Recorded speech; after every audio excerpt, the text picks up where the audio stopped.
পেয়েছি নাকি? তো দরকার নেই তোমার সাথে এক্সট্রা কোনো কথা বলার। ঠিক আছে, তোমার এতদিন অত্যাচার। কি অত্যাচার সহ্য করছো? কি অত্যাচার সহ্য করছো? আমার উপর। কি কই এর দিয়ে তো ডবল মানুষের অত্যাচার হয় না? তো অনেক সহ্য করেছো হয় না? অত্যাচার। তুমি যাও এখান থেকে এখন বেরো।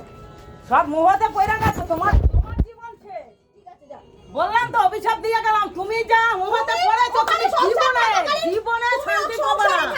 তোমার মায়ের দিয়ে তোমার খারাপ হয়ে যাবে।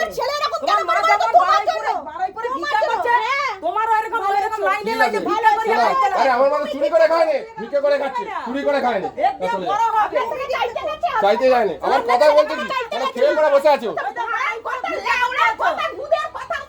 হায় রে, চলে যা, এই, যে মাইতে পারে ছেলে সংসার ভাঙবে, যে মাইতে পারে ছেলে সংসার ভাঙবে।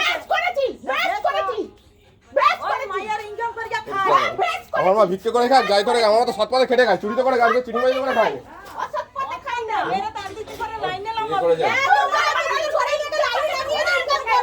আমার বোনকে ব্যবসা করে খাওয়াচ্ছি। তোমাদের ঘরে মেয়েকে তো তোমরা লাইনে নামিয়ে খাও, তোমার বোনের বোনকে দেখো, তোমার বোনের মেয়েকে তো লাইনে নামিয়ে খাইয়েছে। ওই জন্য তো বর মরে যাওয়ার 2 মাসও কাটেনি, তারপরে শাখা সিঁদুর খুলে আবার একটা বিয়ে করে আবার নতুন করে সংসার হচ্ছে। বলতে লজ্জা করে না কথাগুলো? এই, মেয়ের সাথে বলো। ঘরে যা, তুই ঘরে যা, যা ঘরে যা। ছোট লোকগুলো কোথাকার? হ্যাঁ আমরা তো এখন ছোট লোক। কটা বাজে?